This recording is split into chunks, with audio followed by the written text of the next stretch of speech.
Quiero desde ya darles la bienvenida al seminario virtual sobre los fundamentos del derecho penal anglosajón, en el marco de la conmemoración de los 30 años del Centro de Investigación en Filosofía y Derecho. Que va a ser presentada por el profesor Andrew Cromford de la Universidad de Edimburgo, en Escocia, en el Reino Unido. Esta charla se titula Principles of Criminalization y va a ser simultáneamente traducida. Nuevamente les reitero, si han tenido algún tipo de inconveniente con la interpretación simultánea, que en el menú de abajo del aplicativo de Zoom encuentran un botón que dice interpretación, que viene con el logo de un globo terráqueo. Ese les permite acceder a la traducción simultánea. Eh, without much Profesor further ado, Comfort, no había diciendo más. Usted tiene la palabra. Gracias por estar hoy acá con nosotros. Muchas gracias. ¿Y cómo están? Los escucho muy bien. Perfecto. Muy bien. Entonces, ¿cuáles son los principios que aplican los legisladores para decidir si hay un tipo de conducta en la tradición anglo? Esta se ha abordado en varias formas y la primera es que es el principio del derecho penal, el castigo que debe ser exclusivamente o principalmente con discursos sobre el principio de daño, daño a otros, lo cual se ha originado en la filosofía política de John Stuart Mill y fue desarrollada por filósofos jurídicos desde la mitad del siglo XX. Y la segunda es que el derecho penal debe ser visto principalmente como una forma para prohibir, condenar y castigar los comportamientos contrarios al lo moral. Este enfoque se caracteriza habitualmente como una nueva forma de moralismo jurídico y se ha vuelto la ortodoxia en la teoría jurídico-penal anglófona durante los últimos 20 a 30 años. En esta charla, yo les presentaré una introducción de estos dos enfoques y les explicaré los principios que sus proponentes han definido y cuáles son los principales argumentos que se han hecho a favor y en contra de estos principios. Yo no voy a estar examinando los diferentes principios suplementarios de criminalización sobre los teóricos angloamericanos y tampoco voy a comparar sus enfoques con los de los teóricos provenientes que vienen de otras tradiciones. En vez de eso, yo me voy a enfocar en los dos enfoques que los teóricos angloamericanos han definido más habitualmente como puntos de partido para las deliberaciones sobre la criminalización. Este énfasis limitado nos permitirá, y espero ver con mayor claridad, los asuntos clave y las ideas que están en este debate. En- Bien, para la mayoría de la historia moderna, las discusiones angloamericanas sobre la criminalización estuvieron dominadas por el principio del daño. En la formulación clásica de John Stuart Mill, la única finalidad por la cual el poder puede con pleno derecho ser ejercido por un sobre un miembro de la comunidad en contra de su voluntad es para evitar que perjudique a los demás. Los teóricos jurídicos habitualmente interpretan el principio de Mill como una restricción a los tipos de comportamiento que pueden ser criminalizados. Se entiende en otras palabras como un principio de la conducta dañina. La conducta puede ser criminalizada solo si causa un daño a otros o por lo menos crea un riesgo de que ese daño produzca. Para poder entender este principio, resulta útil empezar a preguntar qué tipos de criminalización son los que prohíbe, qué tipos de conducta no son vistos por los proponentes del principio como dañinos a otros. Y lo más importante es un ejemplo sobre la inmoralidad no dañina. Para los defensores del principio del daño, una conducta no puede ser criminalizada simplemente porque la sociedad la considera inmoral. Podemos contratar este punto de vista con el moralismo jurídico. Para los moralistas jurídicos, una conducta puede ser criminalizada simplemente porque es moralmente incorrecta, con independencia de que dañe o no a otros. Considérese los comportamientos sin víctimas que hasta hace relativamente poco eran vistos como incorrectos morales. Correcciones morales, por ejemplo, el sexo homosexual consensual. En la mitad del siglo XX, los liberales invocaron el principio del daño para defender la descriminalización de esa conducta, mientras que algunos moralistas jurídicos famosos defendieron que continuara su prohibición.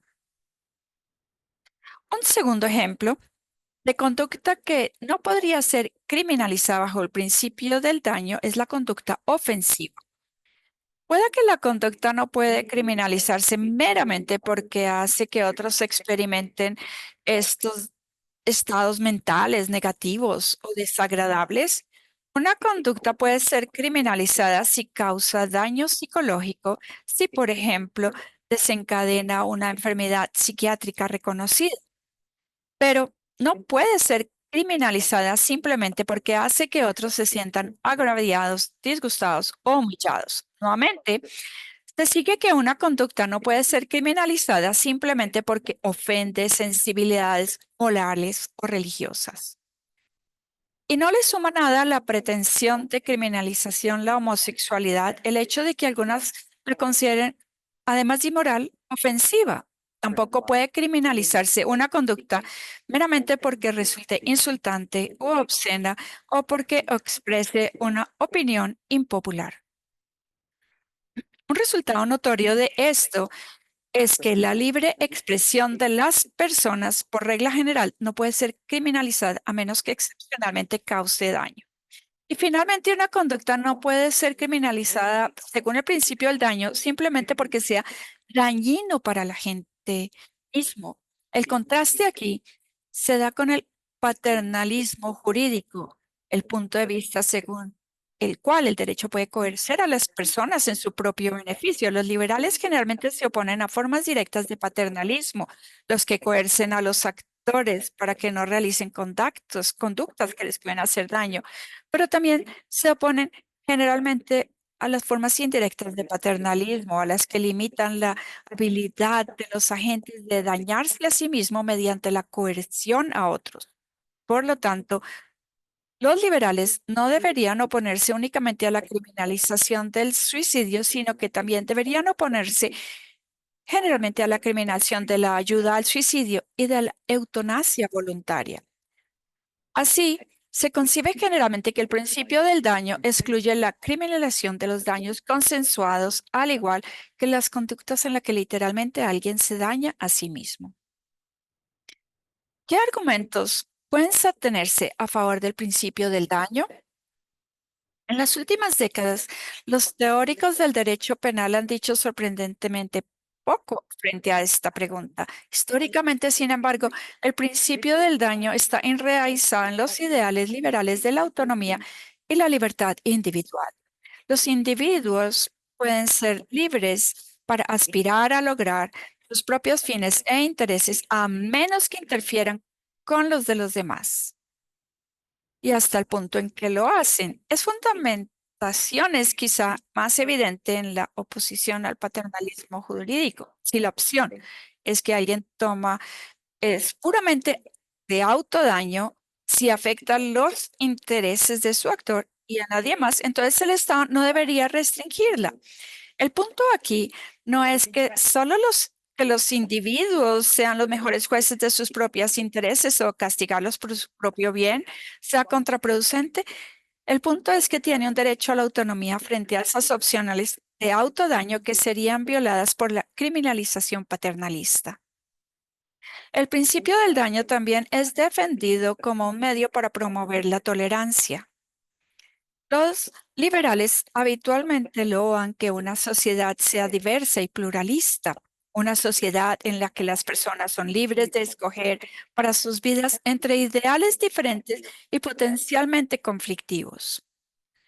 Muy seguido, sin embargo, sentimos el deseo de reprimir conductas que entran en conflicto con nuestros propios ideales particulares. Fácilmente perdemos de vista la conexión entre estas conductas y los ideales de los otros y la importancia que consecuentemente tienen estas conductas en sus vidas. Para preservar la diversidad y el pluralismo, el Estado debe evitar esta tendencia. Debe tolerar algunas conductas que son incorrectas de acuerdo con algunos ideales, que son los ideales probablemente de la mayoría.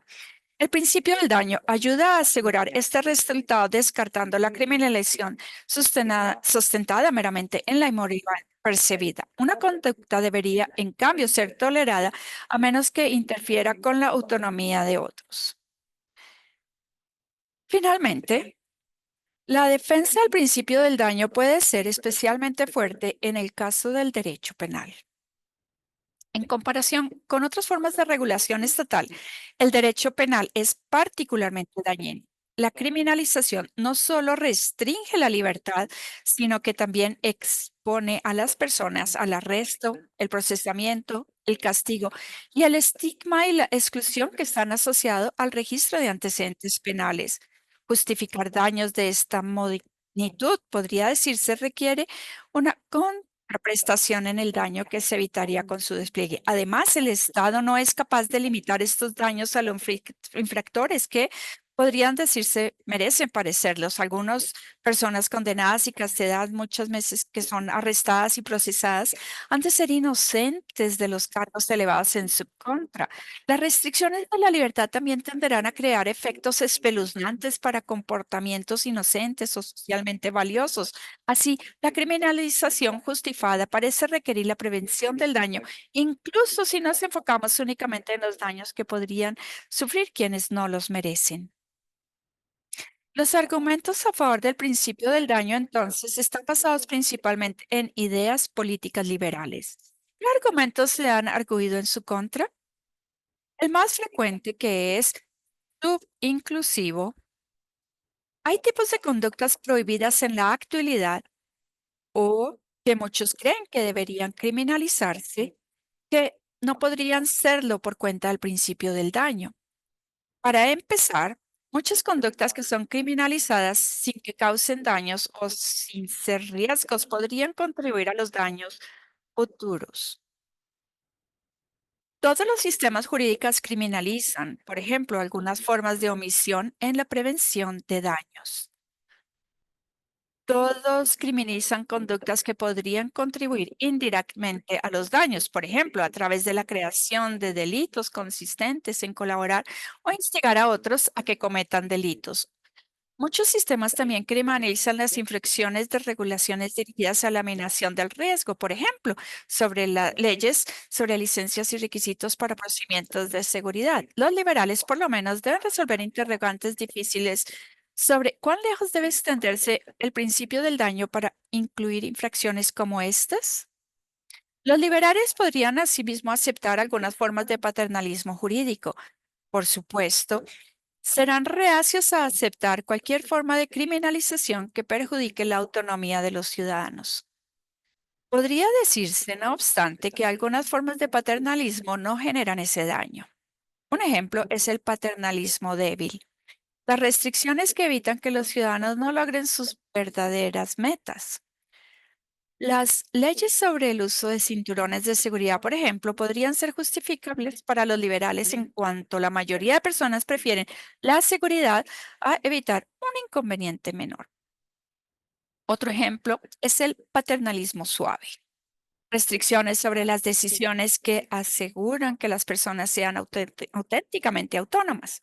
Por ejemplo, los liberales podrían aceptar restricciones sobre el tráfico de drogas a niños jóvenes, aun cuando deban oponerse a las restricciones a su uso por parte de adultos autónomos.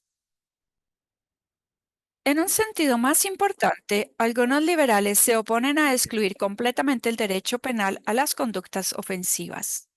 En tales casos suplementan el principio del daño con un principio de la ofensa limitado. Bajo ciertas condiciones se puede criminalizar una conducta porque ofende a los otros. Aunque los liberales no están de acuerdo sobre cuáles deberían ser exactamente estas condiciones, sí coinciden en los asuntos de los que se deberían ocupar.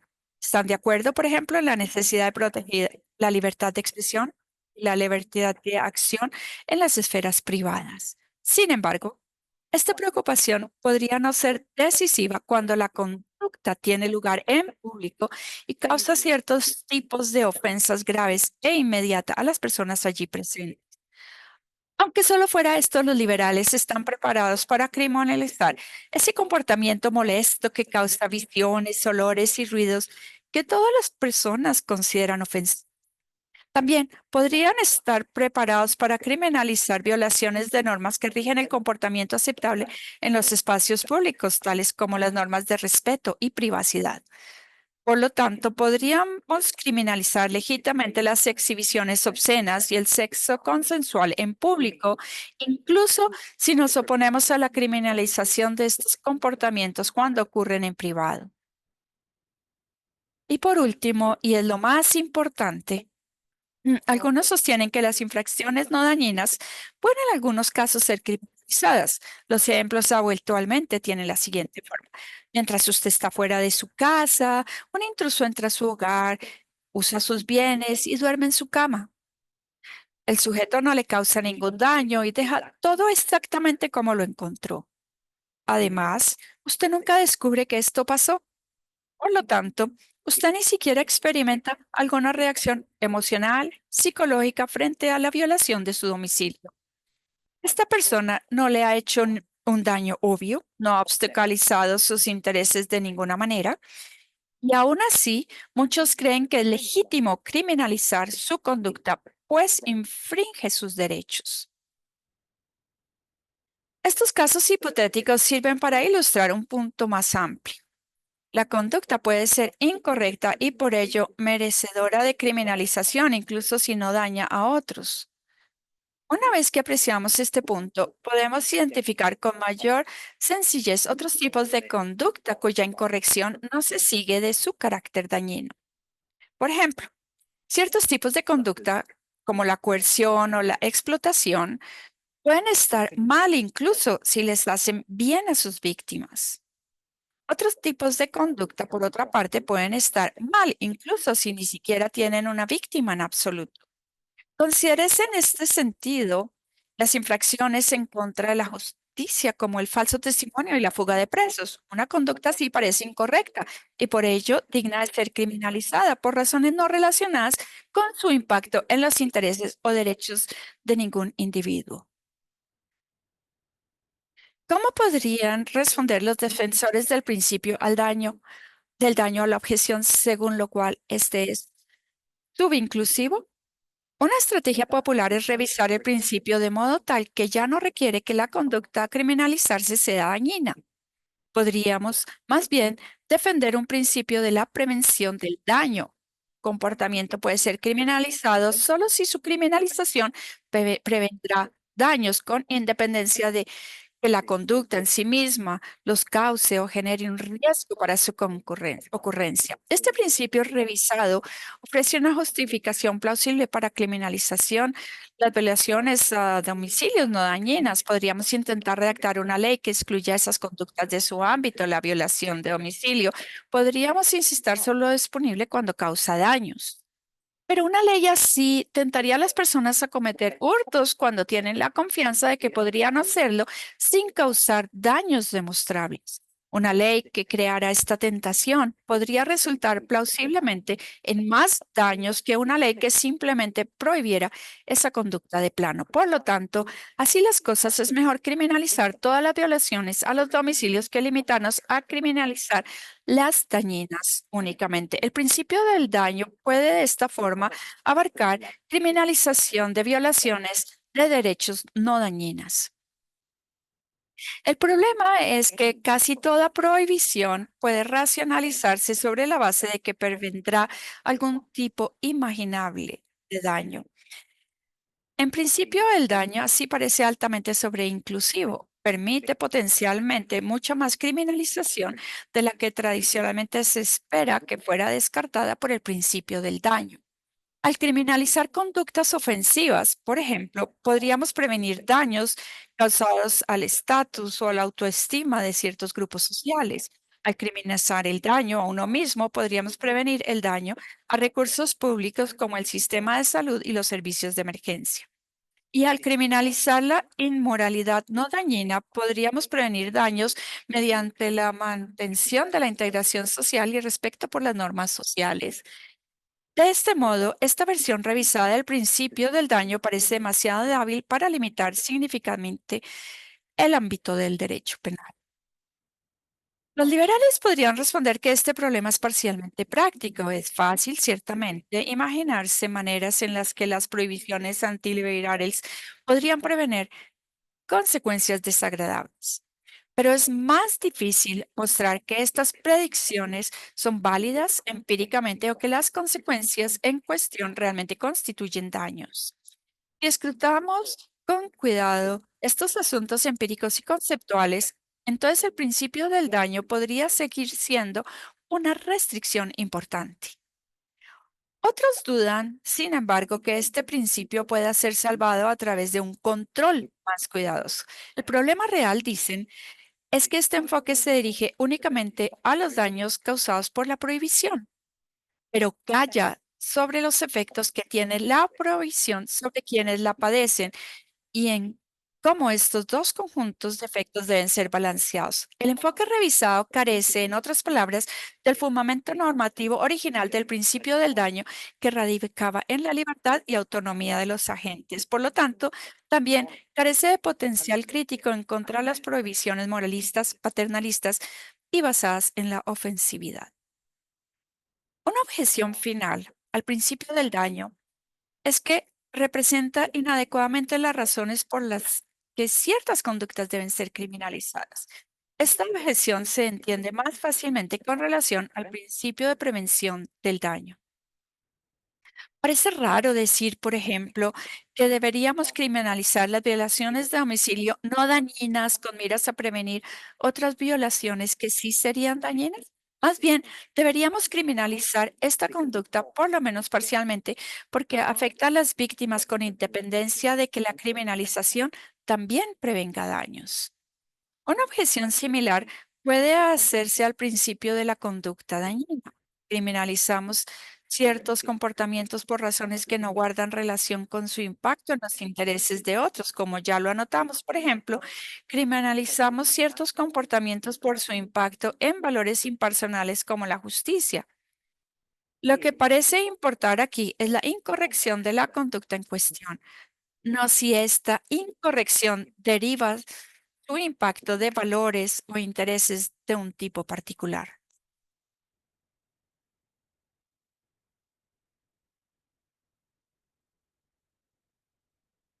El principio del daño, entonces, surge de un deseo liberal de establecer límites claros a la coerción estatal. Sin embargo, se ha demostrado que es difícil definirlo de manera precisa sin caer en la subinclusión o sobreinclusión. Una dificultad particular es que ciertos comportamientos parecen incorrectos y, por lo tanto, merecedores de criminalización por razones ajenas a su potencial carácter dañino. Para muchos teóricos de la actualidad, esta dificultad sugiere una enseñanza mayor. El comportamiento puede ameritar la prohibición estatal y el castigo por varias razones. Así, los principios limitantes en un valor o intereses particular siempre tendrán ámbito implausible. Estos teóricos, por lo tanto, defienden un énfasis directo en los tipos de incorrección que el Estado podría prohibir, censurar o castigar. El énfasis es caracterizado habitualmente como una nueva forma de moralismo jurídico y es discutiblemente la ortodoxia entre los teóricos angloparlantes del derecho penal del día de hoy. Los nuevos moralistas jurídicos han respaldado dos principios de la criminalización, uno negativo y uno positivo. El principio negativo sostiene que un comportamiento puede criminalizarse solo si es moralmente incorrecto. Dentro de este principio, la incorrección moral de una conducta actúa como una restricción, es una condición necesaria para su criminalización legítima. El principio positivo sostiene que hay razones para criminalizar un comportamiento si es moralmente incorrecto. Dentro de este principio, la incorrección moral de un comportamiento actúa como una justificación. Es potencialmente suficiente para su criminalización legítima. En la literatura angloamericana contemporánea existe un acuerdo amplio alrededor del principio moralista jurídico negativo, incluso por partes de quienes no se identifican a sí mismos como moralistas jurídicos. Muchos también respaldan el principio positivo, con lo que representa una ruptura clara con la tradición liberal previamente dominante. Podemos preguntarnos, por lo tanto, ¿de qué manera esta versión nueva del moralismo jurídico puede escapar a las críticas de los liberales le hicieron a la versión vieja? La crítica principal, recuérdese, era la pretensión de los moralistas de criminalizar comportamientos socialmente desaprobados, pero no dañinos como el caso del sexo homosexual consensuado. Para responder a esta crítica, los moralistas distinguen dos conjuntos de estándares con los que podríamos juzgar si una conducta es moralmente incorrecta. Los primeros son los estándares de moral social o positiva, los estándares morales de una sociedad dada acepta. Los segundos son los estándares de moral verdadera o crítica, los estándares que deberíamos aceptar con base en un razonamiento moral correcto. Los nuevos moralistas jurídicos, a diferencia de los antiguos, reconocen a estándares de moral verdadera crítica más que a los de la moral social o positiva. Así dirían, la criminalización de la homosexualidad no está mal porque sea moralista, está mal porque el sexo homosexual consensual no es verdaderamente inmoral. Los nuevos moralistas jurídicos también reconocen habitualmente que pueden haber razones fuertes en contra de la criminalización. Incluso si hubiera alguna razón para criminalizar una conducta moralmente incorrecta, esta razón podría tener menos peso que otras que obran en contra. Por ejemplo, las leyes penales pueden interferir con derechos como la privacidad y libertad de expresión. Estas leyes pueden ser inefectivas, contraproducentes y causar más daño del que previenen. También puede ser difícil redactarlas de un forma que ofrezcan una guía clara a los ciudadanos y que permita una imposición justa y consistente. Por otro lado, podría haber solo una razón débil para criminalizar incorrecciones menores, de modo tal que medidas alternativas puedan lograr los mismos beneficios de menos costos. Aunque el moralismo jurídico y las teorías liberales que giran alrededor del principio del daño parecen muy diferentes en teoría, puede que tengan resultados similares en la práctica. ¿Qué argumentos se han presentado a favor de los principios moralistas jurídicos? A diferencia de los argumentos a favor del principio del daño, estos no toman como punto de partida la aplicación de principios generales de filosofía política al contexto específico del derecho penal. Más bien, parten del derecho penal mismo y de sus características distintivas. Criminalizar una conducta, dicen los moralistas jurídicos, es crear una responsabilidad de ser censurado y castigado. Si se concluye que una persona ha cometido un delito, entonces esa persona enfrenta la censura de la condena penal y el castigo que involucra una sentencia penal. El comportamiento delictivo debe entonces ser una conducta por la cual una persona puede legítimamente ser censurada y castigada. La censura y el castigo son legítimos, además, solo cuando son una respuesta merecida por una infracción culpable. La conducta solo debería ser criminalizada, por lo tanto, si consiste en una infracción culpable que merece censura y castigo. Un argumento relacionado parte de la idea de que criminalizar es prohibir. Cuando una conducta se trata como delito, el derecho exige que los ciudadanos se abstengan de realizarla y también respalda esa exigencia como una amenaza. Si se determina que los ciudadanos la han violado, serán censurados y castigados. Criminalizar una conducta es, por lo tanto, presentarla como incorrecta, como una conducta de la que los ciudadanos no deberían tomar parte, so pena de ser censurados y castigados. Esas representaciones deben ser verdaderas. El derecho debería representar una conducta como incorrecta solo si es efectivamente incorrecta. Adicionalmente, el derecho debería abstenerse de coercer a sus ciudadanos a no cometer comportamientos permitidos que deberían ser libres de realizar. Las amenazas de censura y castigo deberían así igualmente limitarse a los comportamientos incorrectos que merecen una respuesta tal. Estos reglamentos están diseñados principalmente para respaldar el principio moralista jurídico negativo, que la incorrección moral es una restricción a la criminalización legítima. Pero también muestran por qué podríamos respaldar el principio positivo, que la incorrección moral puede justificar la criminalización. Si la conducta es incorrecta y, por lo tanto, apta para ser prohibida, censurada y castigada, entonces hay plausiblemente por lo menos alguna razón para criminalizarla.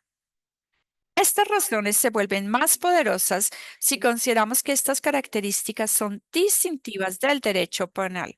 Otras respuestas estatales a la conducta problemática, incluidas otras formas de responsabilidad jurídica, carecen de las sanciones punitivas del derecho penal y de sus cualidades prohibitivas y censuradores. La aptitud de ser prohibido, censurado y castigado nos da razones para preferir la criminalización a otras respuestas.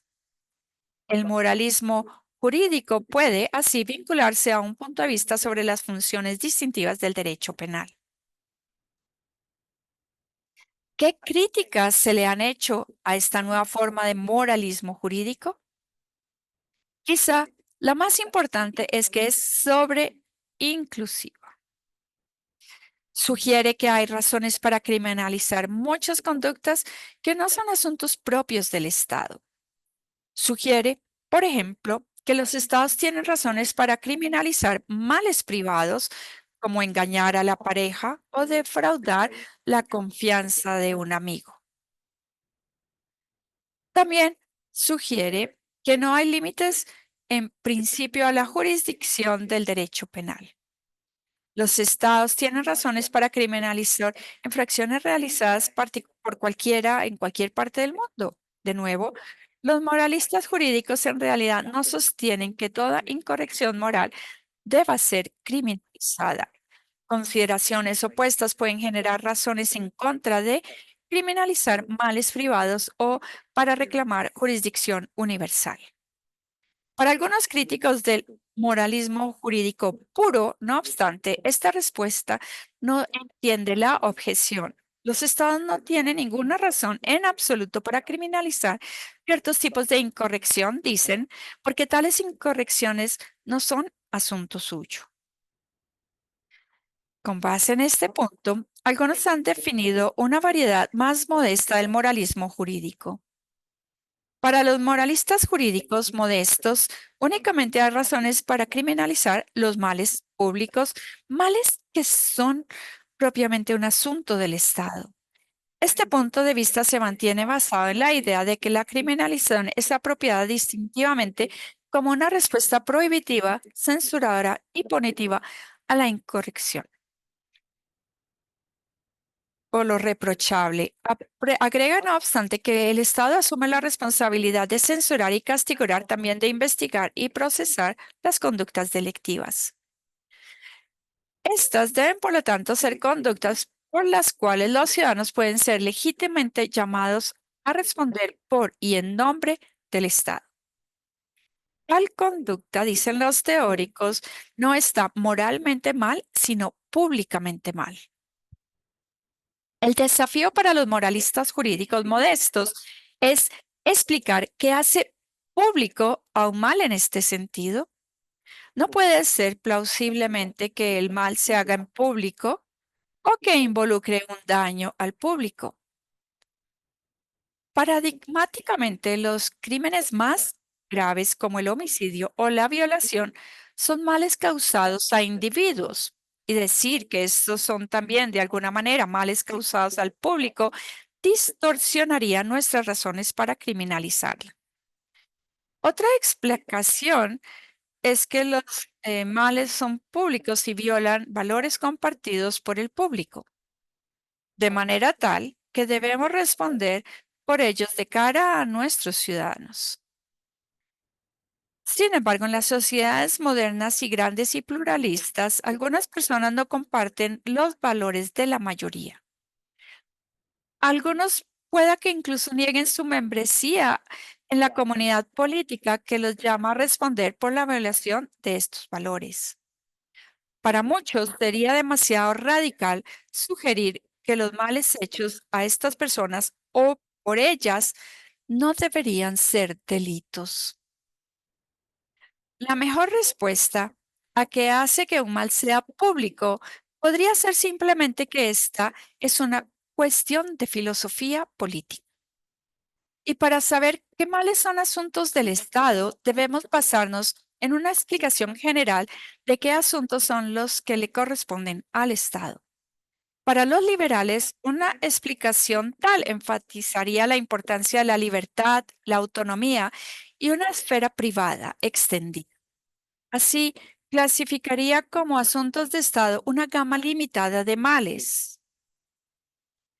No obstante, el moralismo jurídico modesto no nos dice en sí mismo cuáles serán estos males. Ni siquiera nos dice si deberíamos ser liberales en primer lugar. Más bien, nos dice que deberíamos responder a estas preguntas cuestionándonos a qué tipo de comunidad política deberíamos aspirar a vivir. Así, debe considerarse que la guía concreta que ofrece a los legisladores es limitada, a pesar de que estructura deliberaciones de manera correcta. Para los moralistas jurídicos modestos, entonces, la criminalización legítima es parcialmente una cuestión de filosofía política.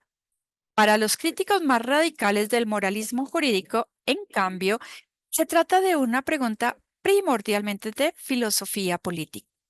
La criminalización, dicen estos críticos, es una forma de coerción estatal que conlleva un gasto importante de recursos públicos. Así, debe justificársele con los mismos términos que otras formas de coerción y gastos semejantes.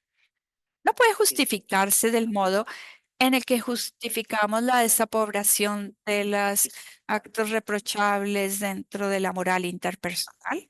Los liberales, en efecto, podrían dudar que las analogías con la moral interpersonal deben jugar algún rol en la justificación de la coerción estatal. También podrían dudar de que el Estado pueda imponer legítimamente algunas doctrinales morales particulares sobre los ciudadanos. De nuevo, no obstante, estos críticos no sostienen necesariamente que debemos ser liberales sobre otros aspectos. Su punto es que la filosofía política y no la moral la que debe dictar nuestra posición sobre estas cuestiones. Una crítica ulterior al moralismo jurídico es que no puede explicar las infracciones regulatorias o de mala prohibita. Quizás puede dar cuenta de la criminalización de los mala in se, esto es, de las conductas que son incorrectas con independencia del derecho como matar o a tocar físicamente a otros. No obstante, al moralismo jurídico le cuesta explicar la criminalización de los mala prohibita, es decir, de los comportamientos que no son independientemente incorrectos, que se vuelven incorrectos discutiblemente solo por el derecho los prohíbe. En los sistemas modernos del derecho penal, muchas infracciones son mala prohibita. Como lo notamos anteriormente, las infracciones suelen criminalizar las faltas contra las leyes de licenciamiento y procedimiento desigual, al igual que la falta de colaboración con las instituciones estatales. Estas infracciones suelen ser relevantes principalmente para empresas en sectores particulares de la economía, pero también puede ser relevante para individuos corrientes. Por ejemplo, cuando se refieren a faltas frente a las regulaciones sobre conducción, impuestos, armas o sustancias potencialmente dañinas. Al decidir cómo tratar estas infracciones, los moralistas jurídicos se enfrentan a un dilema. Por un lado, podrían aceptar que muchas infracciones regulatorias son ilegítimas en cuanto que criminalizan conductas que no son incorrectas con independencia del derecho. Esta respuesta podría no ser tan radical como parece. Las faltas regulatorias podrían ser respondidas legítimamente con sanciones civiles o administrativas. El punto sería que no pueden ser respondidas con censura y castigo penal. Por el otro lado, los moralistas podrían conceder que este estrechamiento del ámbito legítimo del derecho penal es demasiado radical. El comportamiento delictivo, podría decir, no necesita ser incorrecto o repudiable con independencia del derecho. En cuanto está mal desobedecer las leyes, las infracciones en cuestión solo necesitan ser estatuidas. Desde este punto de vista, sin embargo, la pregunta sobre cuándo una conducta es incorrecta se transforma en una pregunta sobre en estos casos es justo y se crea una infracción delictiva. La incorrección moral, así, cesaría de ser una restricción independiente al ámbito del derecho legítimo del derecho penal. Algunos moralistas jurídicos tratan de escapar de este dilema. Niegan que desobedecer leyes justas sea malo en sí mismo. Sin embargo, también niegan que los moralistas deben rechazar muchas infracciones regulatorias. Esas infracciones, dicen, muchas veces apuntan a conductas incorrectas. Por un lado, algunas infracciones que parecen ser en principio mala prohibida podrían ser en realidad mala in se. Puede que criminalicen mentir, por ejemplo, o tomar riesgos injustificados. En un sentido más importante, no obstante, algunas infracciones son auténticamente mala prohibida, apuntan a comportamientos que se vuelven incorrectos como resultado de su criminalización. Por ejemplo, cuando las normas legales se profieren para resolver problemas de coordinación o aseguramiento, violarlas podría dañar incorrectamente bienes públicos o comunes. En el mismo sentido, cuando las instituciones públicas tienen la responsabilidad de mantener esos bienes, no cooperar, no cooperar con esas instituciones puede causar un daño similar. Queda la pregunta abierta, sin embargo, sobre si el comportamiento al que apunta una infracción dada es verdaderamente incorrecto por estas razones. Los moralistas jurídicos pueden así abarcar algunas infracciones mala prohibida y mantener la incorrección como una restricción significativa a la criminalización. Entonces, para concluir, ¿cuál es el punto de partida correcto para deliberar sobre si cierto tipo de conducta debe ser criminalizado? El mundo angloparlante, una respuesta a esta pregunta siempre ha sido ofrecida por el moralismo jurídico. Para los teóricos de hoy, este punto de vista es atractivo porque la idea de criminalizar es prohibir conductas y permitir su censura y castigo. Una respuesta así es considerada como apropiada si, solo si, la conducta en cuestión es moralmente incorrecta o reprochable. Por lo contrario, muchos se han opuesto a este punto de vista porque la criminalización es una forma de coerción estatal, por lo tanto, debería estar sujeta a los principios limitantes provenientes de la filosofía política. Para los liberales, además, estos principios podrían tener a bien incluir restricciones al legislador para que éste no pueda recurrir a la incorrección moral como criterio. Estos teóricos han sugerido, por lo tanto, buscar puntos de partida alternativos para evitar esos recursos. La alternativa más prominente en la tradición angloamericana ha sido el principio de la conducta niña. Este principio promete un límite fuerte y claro a la coerción estatal que evita recurrir a la incorrección moral. Sin embargo, este principio excluye del derecho penal ciertas incorrecciones que incontrovertiblemente ameritan la prohibición y el castigo estatal. Y si la ajustamos para evitar este problema, por ejemplo, reemplazándolo por un principio de prevención de daño, entonces deja de ofrecer un límite significativo. Otra sugerencia es que los crímenes deberían ser males públicos, males que son un asunto propio del Estado. Pero en su forma más plausible, esta sugerencia ofrece poca guía concreta a los legisladores. En pocas palabras, La teoría jurídica anglófona hasta ahora ha luchado por articular principios de criminalización que sean a su vez claros y apropiadamente inclusivos en su ámbito. Estructurar nuestras deliberaciones de manera correcta parece ser, no significa poder ofrecer una vía clara de cómo debería concluir. Muchas gracias. Muchísimas gracias, profesor Comfort, por esta informativa y profunda charla y una muy estimulante conferencia a muchos niveles. Tenemos preguntas de algunos participantes y también nosotros hemos desarrollado unos para poder tener una discusión en los minutos siguientes. Para poder tener un poco de orden, quería hacer lo siguiente. Hablaremos un poco primero sobre los principios de la criminalización en general y luego pasaremos a hablar a algunos aspectos específicos, unos casos particulares que pueden llegar a ser de interés con relación a los principios de criminalización. La mayoría de estas preguntas tienen dos lados. Uno, queremos aprender más del estado del arte, en el cual es la teoría que estamos hablando hoy, y también como un estudio, una idea para entender cuál es su posición sobre algunos asuntos. Quisiera empezar preguntando con relación a la forma de presentar el moralismo jurídico. La primera pregunta para mí